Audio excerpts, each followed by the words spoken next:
Left in Kentucky, the podcast of Indivisible, Northern Kentucky.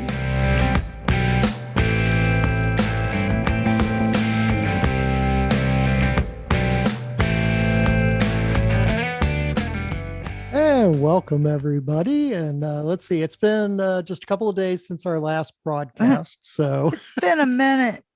It's been a minute. And so we're glad to be back. And this is Roberto, and joining us is the lovely and talented Miss Amy Ferguson. Hello there. And don't laugh, Anne. Back with us again, the ever lovely and talented Ann Dickerson. Hey, Ann. She's going to be laughing a lot.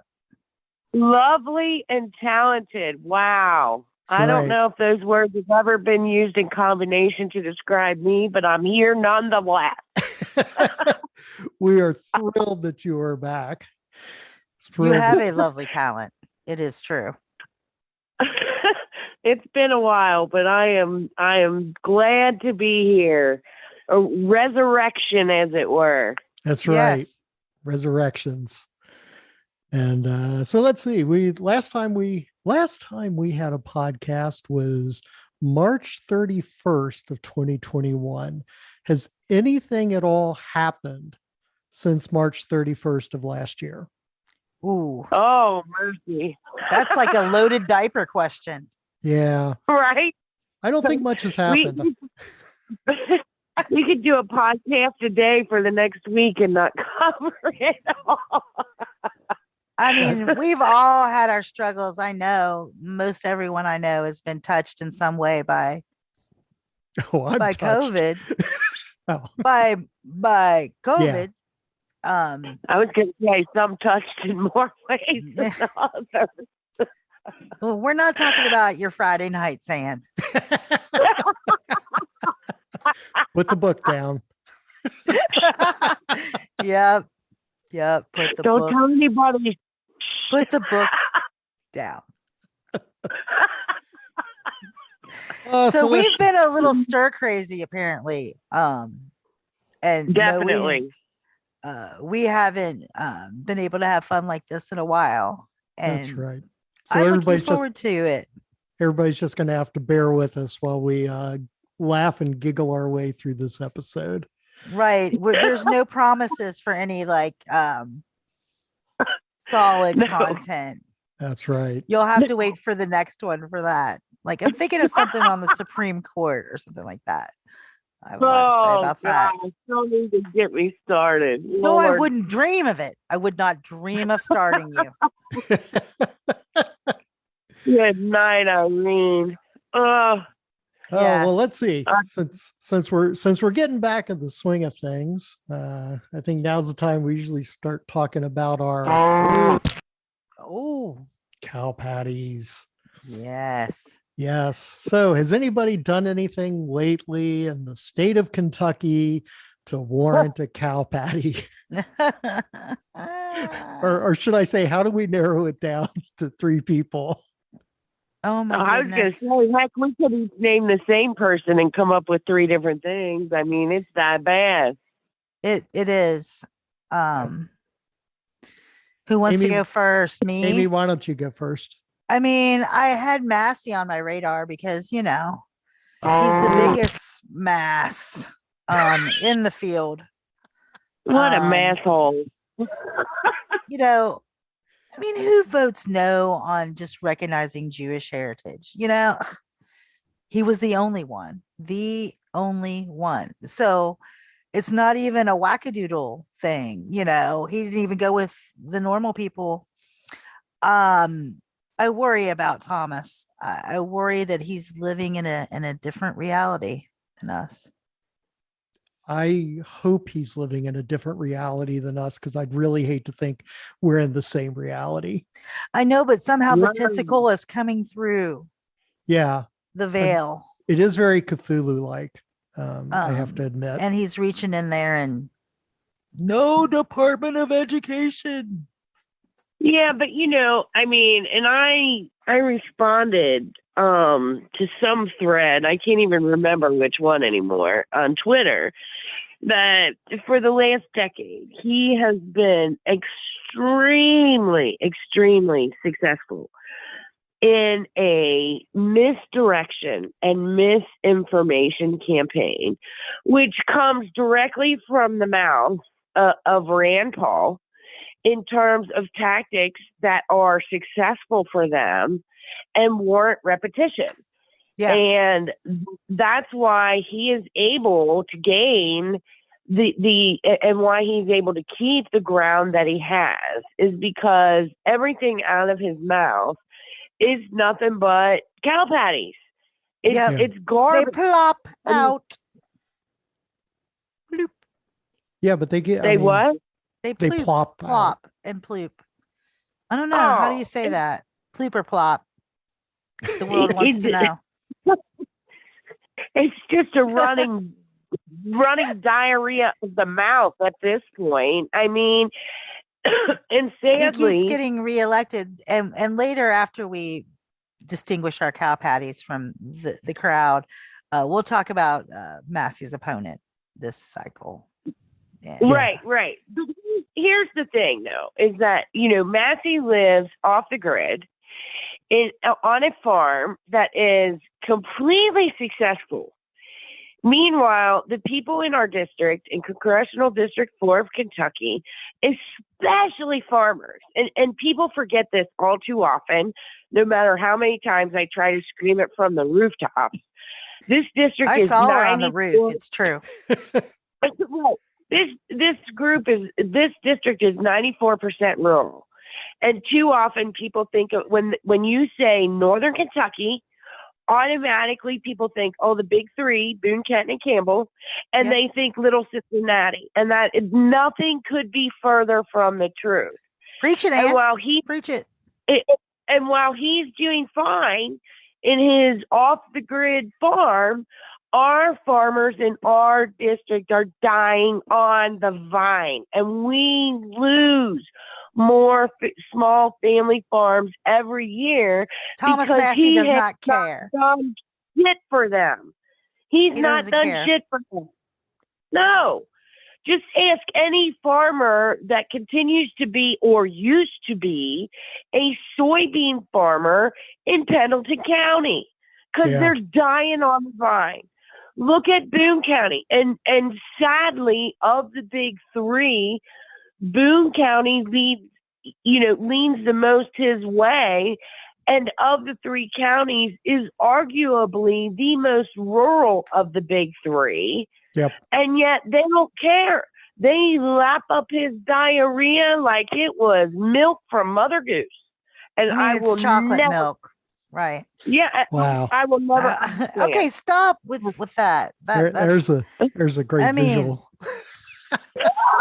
I did eat. So, Ann, who would be your? See, everybody seems to like mine. Yep. I did a good job. So, Ann, who would you pick to bestow upon? For my cow patty of the week, the month, the year, that would have to go to she who shall not be named, the Barbie Fembot of the state representative.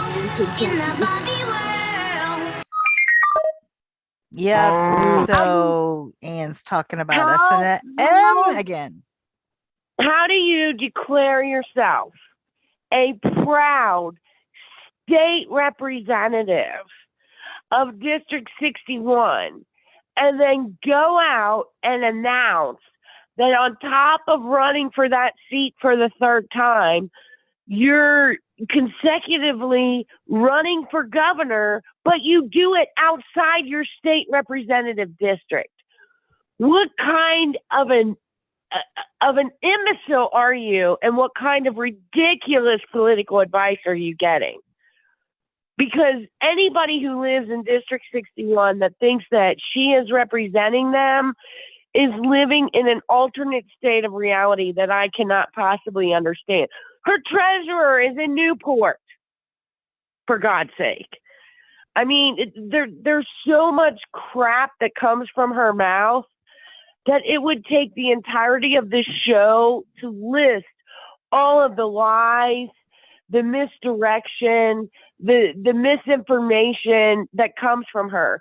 But she's gone so bold as to call other members of her own party technically Democrats and telling them to run in the Democratic Party because she's the true conservative. Yeah. And I think that's really interesting.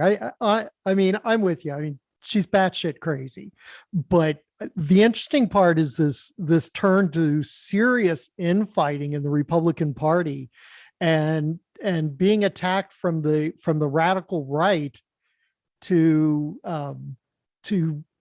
call Republicans solid Republicans. I mean, I don't agree with Republicans, but solid Republicans, and calling them actually Democrats. It's I don't know. Living in a different reality. In my lifetime, I don't recall ever seeing Republicans turn like this on each other. Do we think it's the Trump thing? Voters. Yes, it's definitely partly the Trump thing, but she's going for those niche voters.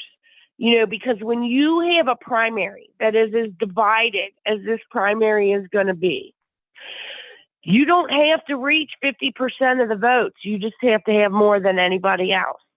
And she's out there fighting Ryan Quarles. And I will say this much. Ryan Quarles has been planning this for a decade. If you think he's going to let a gutter snipe rise from the ashes of Leviathan or wherever and take it from him, there ain't no way in hell Ryan Quarles is going to allow that to happen. And if he does, he's stupid and he deserves to disappear into the abyss of bygone Republicans, because that's just ignorant. Then you have, oh my God, Daniel Cameron. Yes. Who Mitch McConnell's hand tap boy, who miraculously, came out of nowhere to become attorney general, literally serves one term and decides that's all the experience he needs to run for governor. That said, that gives him more experience than she who shall not be named has. That crazy wackadoodle has had she's worked at Dairy Queen. Was she even a legal adult at the time? Or was that her job when she was 16, chasing after married men and having a juvenile record that none of us can give a hold of? Yes. Disclaimer, Anne just heard a rumor about this. I mean, I just, the people who think, and the fact that she is delusional enough to believe that she has the requisite experience, knowledge, education, or anything that qualifies her to be governor of a state is just mind-blowing to me. Mind-blowing. And the fact is, people will still vote for her. Oh, they will. It's crazy. Yeah. It's crazy to me. But, hey, I saw that creepy thing with her and the face and the yeah.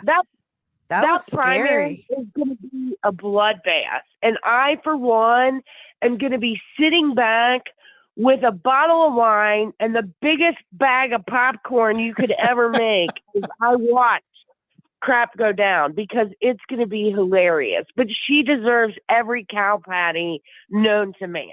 Okay. All righty. So transitioning from that, and that's a nice transition to my cow patty, which I am. Demon there. No. Close.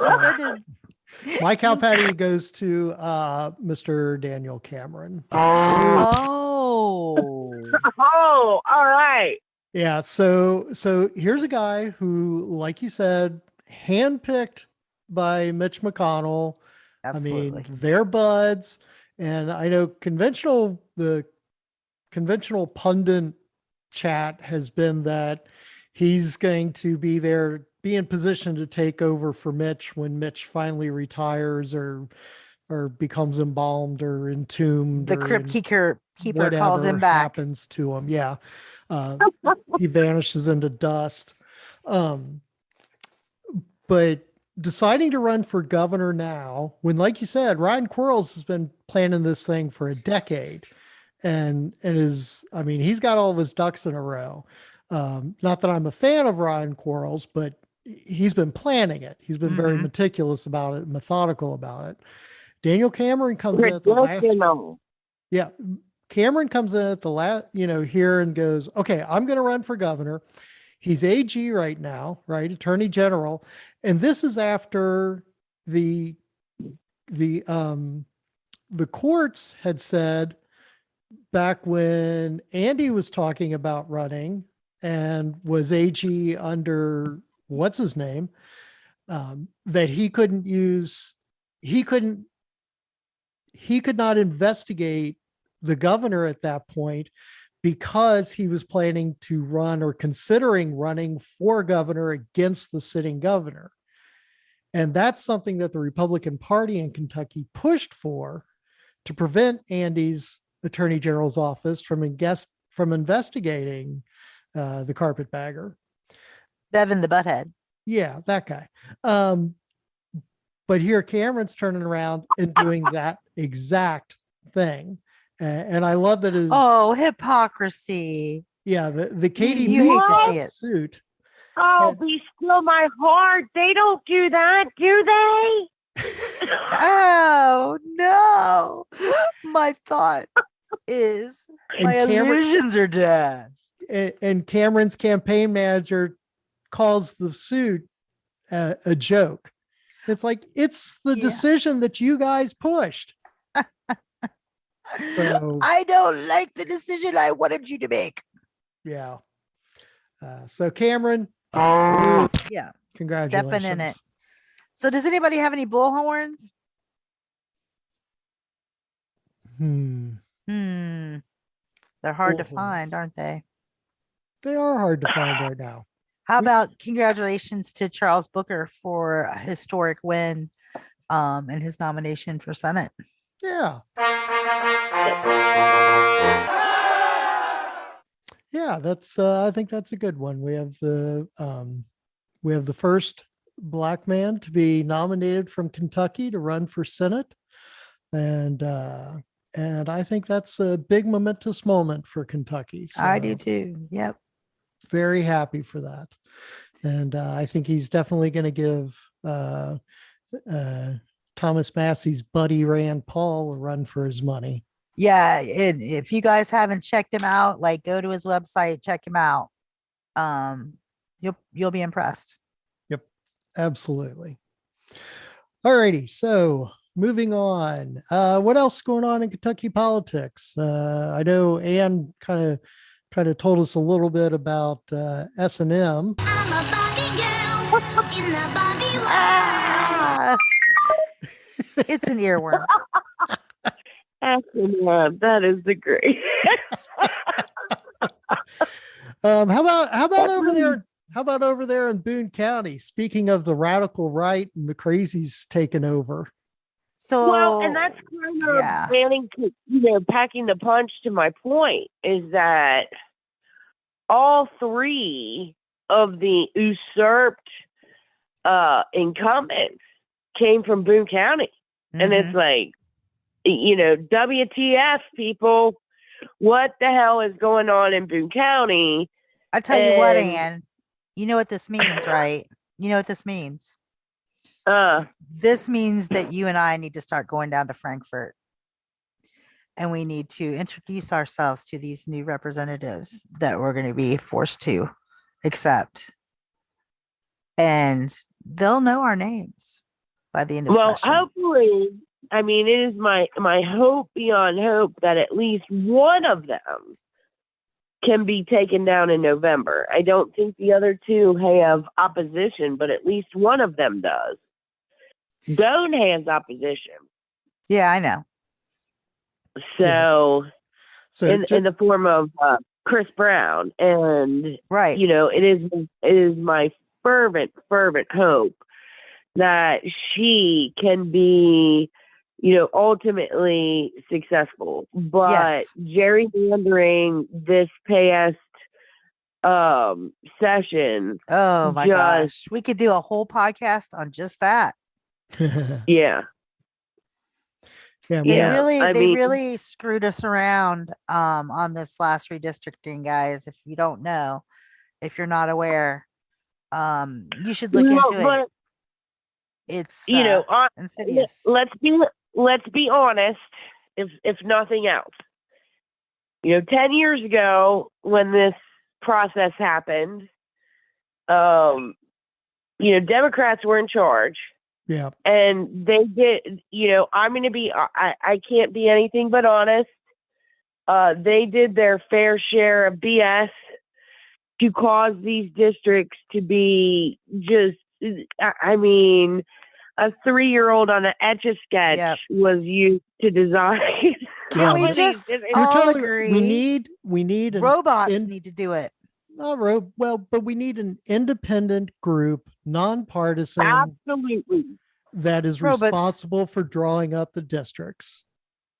Right. And it shouldn't be where you have this like claw, arm, and hand sticking out.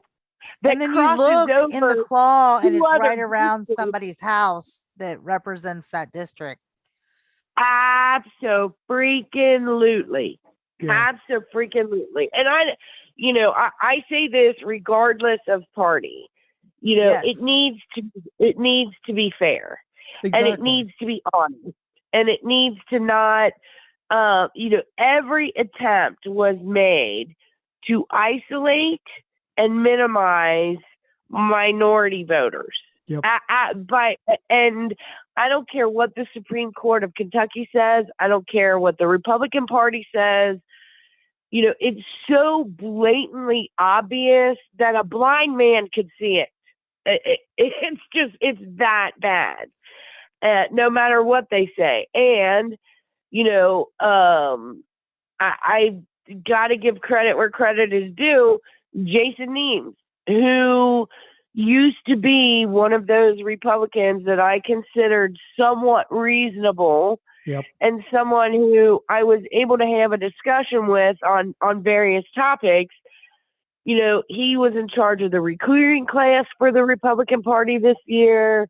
I know he had a hand in everything that was involved with the gerrymandering process. And, he accomplished his goals. So good on him. Very bad for the state of Kentucky and the state of people in Kentucky in general. You're right. And that's why that. it just needs to be taken out of party hands. And Absolutely. if I lose in a fair, if there's a district that's been drawn up fairly and I lose, then I lose. But at least it's a fairly drawn district and it hasn't been monkeyed with to try to manipulate the outcome. Yeah. Right. Like an and octopus. If you look specifically, like, for example, our district, right? Congressional District 4. Mm-hmm.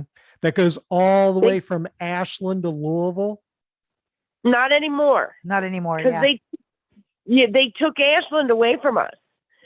And Ashland is, a Democratic center. And within the state of Kentucky, of course, other states wouldn't understand this, but within the state of Kentucky is considered a largely populated area of Democratic people, and it was taken away from us and absorbed into that Eastern district so that all of those votes are watered down and so that they don't have a chance with the people of Northern Kentucky, as the Big Three has continued, at least two of the Big Three has continued to trend more purple. So we get no help from Ashland. And instead, also Louisville was taken away from us. And now we extend down into freaking Nelson County, Right. which is a joke. And all of this was done for one purpose and one purpose only, and that was to extend the reach of District 1, where Jamie Comer is the representative, so that he could come all the way up in a finger. It almost looks like the bottom of the state of Kentucky is giving us the middle finger, which it is. Yep. Yes. To cover Franklin County so that it could include Frankfort, so that it could help him in a potential run for governor, because he wanted to move to that area to be closer to Frankfort. So now he covers this massive chunk of Western Kentucky and Southern Kentucky and goes all the way up to Frankfort. It's the most ridiculous map I've ever seen.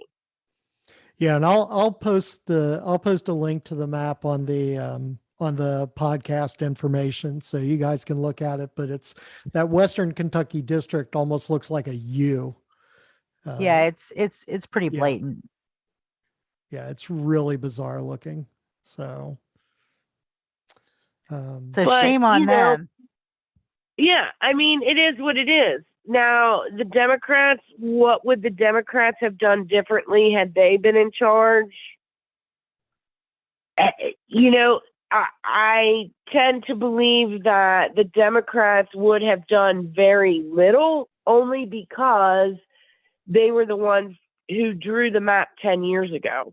Right. So they made the changes that they wanted 10 years ago. That doesn't mean they wouldn't have made any, but they certainly wouldn't have been to the extremes that they were made this year by the Republican Party, which just, you know, it blows my mind. I mean, like I said, a 3-year-old with an Etch-a-Sketch is what looked like what happened to the state of Kentucky. It's the craziest thing I've ever seen. Yep, absolutely. I agree. So let's see what else is going on around Kentucky and Northern Kentucky. We've got a lot of local races going on in Northern Kentucky this year, even though this is the midterms. Anything of particular interest there? I know Ann already mentioned Chris. Chris Brown's one to watch for state rep this time around. Of course, we got Matt Lehman's running against Thomas Massey in District 4 here. Yeah, he was the next one I would definitely bring up. You know, I mean, we have been intimately involved in, you know, every year since 2018 with that congressional race. Yes. And, you know, I think that every year that has preceded this one, going back as far as to maybe the last time that Ken Lucas ran, I think if marketed correctly, and I need to add that caveat. Right. Asterisks. You know, if I add that caveat, I think Matt Lehman has the best chance that we've had since the Thomas Massey Texas infueled North Carolina infueled train blew through Northern Kentucky and took us all by storm. Yeah. Yeah. You know, he was kissed by the hand of Jeff Davis, who handpicked him out of Lewis County. Yep. As this, you know, and back then it was much more a libertarian train than a Republican train. But of course, he runs as a Republican. But then, you know, hundreds of thousands of dollars were infused into that race and into the state from the libertarian hubs of Texas and North Carolina to get him to where he is now. However, some interesting things have happened this year. First off, you know, Massey is known as the worst fundraiser in all of Congress. Yep. He has raised more money this year and spent more money this year in the primary alone than he has since he was first elected.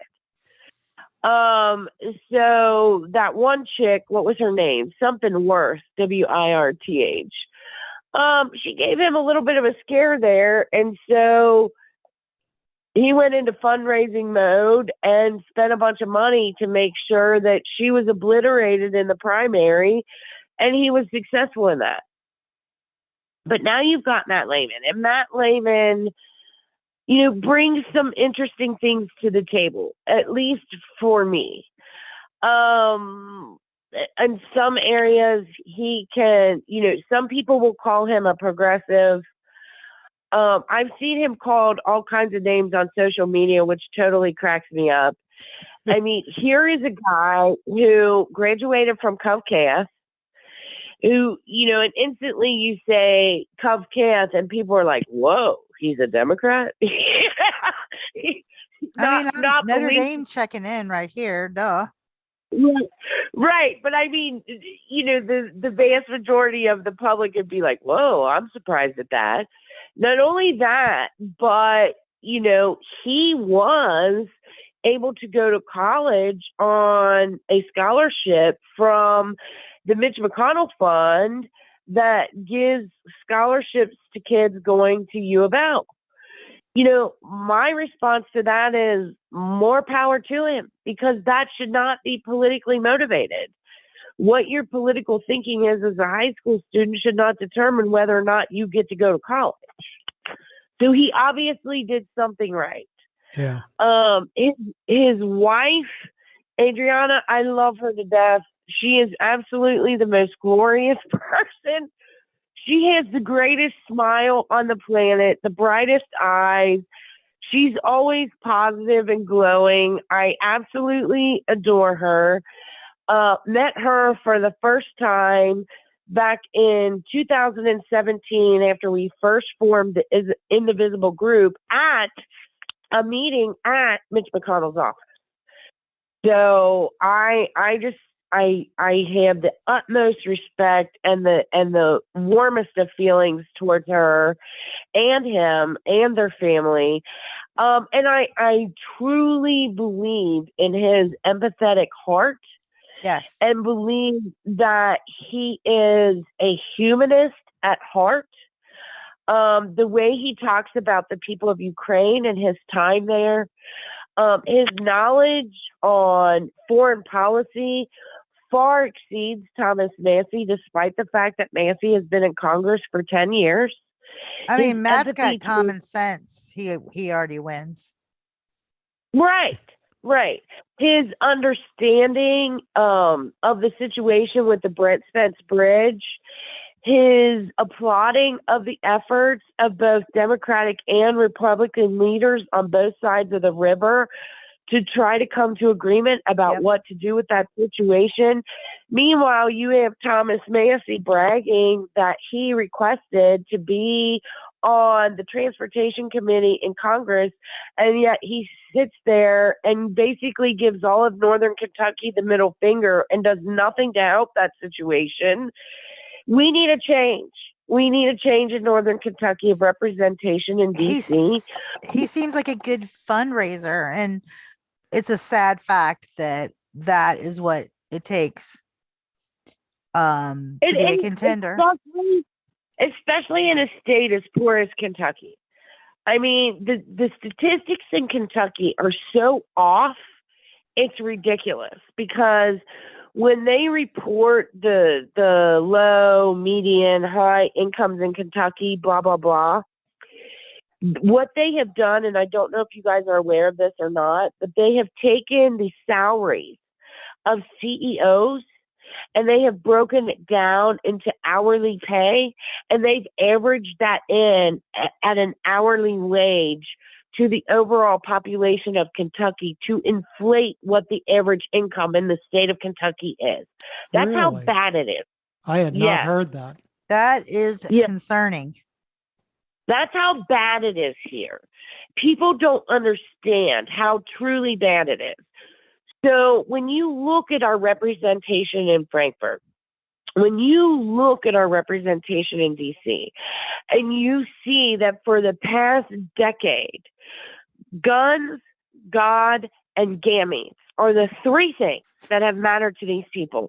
Not how much money you keep in your pocket, not the food that is on your dining room table, not they all complain and blame Biden for how much gas costs right now, not realizing that this is affecting the entire world, that gas prices in France are higher per gallon than they are here in the United States. They can't blame Biden for that, but they don't understand how economics works. You could just stop it. They don't understand. Yeah. Right. Well, it's part and parcel of the whole thing. We have this huge misinformation campaign, this shell game that's going on with statistics to make people believe things that aren't freaking true, so that they focus on things that don't matter in their day-to-day lives. And in the end of it all, Matt Lehman is one of those guys who's going to make sure that your money extends further when it comes to groceries, when it comes to gas, when it comes to childcare, when it comes to making sure that your schools are safe, not because there's only one door in and out, but because we truly take care of the things that we know that will change the outcome of what's happening in this country right now. And with that, I'm going to get off my soapbox. Don't stumble off. One of the things I really like about Matt Lehman is that, he speaks to issues that you wouldn't necessarily typically think of a Democratic candidate speaking to. One of those, I know him and I've seen him at a ton of events. Yep, He's out there too. every place. But we got to talking about horse racing in the racing industry. And, there was in 2020, there was the horse racing integrity, safety, something or other. But it was an act that was co-sponsored by all the Kentucky legislators except for Thomas Massey. It was supported by Keeneland and Churchill Downs. It was to deal with a lot of the doping scandals in the racing industry and safety concerns and integrity and whatnot. We talked about that and how important that is, and how that's something that's really positive for the industry and positive for Kentucky. Yet here's Massey that refused to support it. Yeah, he doesn't care about Kentucky. Yeah. Even the Orange Menace signed it into law back in 2020. Right. The Orange Menace. That's right. right. I prefer orange juice enema, but there you go. Well, whatever you prefer. But see, it's not that he doesn't care about Kentucky. It's that it doesn't affect him. Right. Thomas Massey's off-the-grid farm doesn't involve breeding thoroughbreds to throw into these races, so he could give two shits about it. Yep. That's what aligns his thinking. If it doesn't affect him and his ability to continue to thrive off the grid on his own, then he doesn't care about it. But if it can help him in his personal endeavors, he's all about it. That's why our farmers not only across the state, but especially in District 4, have suffered while he continues to thrive. And yet none of them questions, well, he's going to save my guns. And, there is a non-zero number of us. Non-zero. It's just insanity to me. I want to look every single one of these people in the eye and say to them, how has he helped you or your family improve your lives? Because I guarantee you, nothing. Not one of them anything. He's a joke. Well, right, but not one of them is going to look at me and say, well, I'm real glad he stood up for these anti-abortion laws because that helped me and my family. Because, in fact, it didn't. It didn't do anything. It didn't help anybody in any way. It hurt more people than it helped. Yep. Yeah. Yep. Agreed. And since when does a libertarian weigh in on that kind of stuff? Right. The whole libertarian anti-abortion stance does not mesh logically Right, in my those two brain things- at all. It's like, those two things do not go together. right. And, in all honesty, you can't be both. You can't, because there are issues on which Republicans and libertarians diverge. So you need to decide, are you a libertarian or are you a Republican? And you need to stick with whichever one of those most defines you, because They're just for some him to kind of continue- hybrid monster, like deep one or Right. something. Right. Well, it's time to crack the monster. It's time to crack him upside the Ooh. freaking head. I mean, Oh Matt, my goodness, Ann, Yeah. you're talking about pitchforks and torches again. No, I'm talking about a sword. And I'm willing to hand Again? Matt Lehman. I'm willing to hand Matt Lehman the sword and say, do your worst, because we need to slay this beast. He's ugly. we He need does to. nothing for us.